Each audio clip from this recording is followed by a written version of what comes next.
In the previous video, we looked at the graph of the logarithmic function, and we considered the inverse relationship between the exponential function and the logarithmic function.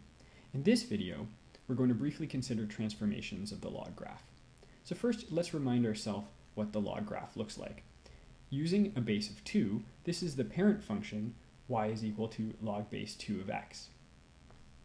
We can see that there's a vertical asymptote at the y-axis, or the line x is equal to 0, that the domain is x is an element of all real numbers, such that x is greater than 0. The range is y is an element of all real numbers, and the x-intercept is the point 1, 0. Now let's think about transforming a parent function log graph. We're going to change the base to 3 here. That's going to change the steepness of the graph, but otherwise the parent function will be similar. We'll still have the same domain, the same range, and the same x-intercept.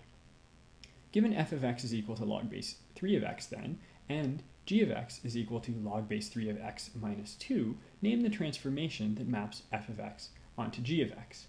Well, as you've seen when we looked at transformations previously, we can identify what the transformation is by looking at what's been changed or replaced. And here we've put x minus 2 in the place where there was previously only x. We've replaced x on the right-hand side with x minus 2. And as you'll recall, that means that the transformation that's occurred there is a horizontal translation of 2 units to the right. So the graph of g of x is the same as the graph of f of x, but every point's been moved 2 to the right. The next question asks us to state the domain of g of x.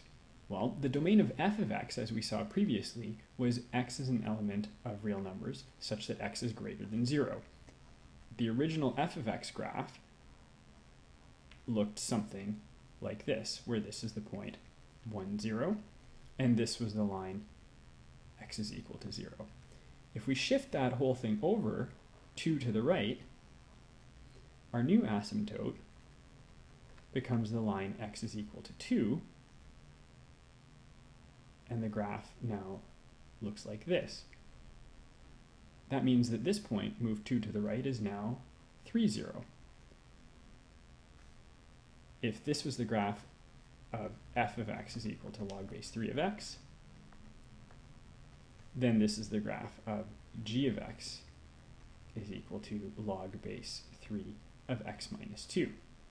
And we can see, whereas the domain of the original graph was x is an element of all real numbers such that x is greater than 0, the domain of the translated graph is x is an element of real numbers such that x is greater than 2 now. So by thinking about what's going on with the graph, you can identify the domain of the transformed function.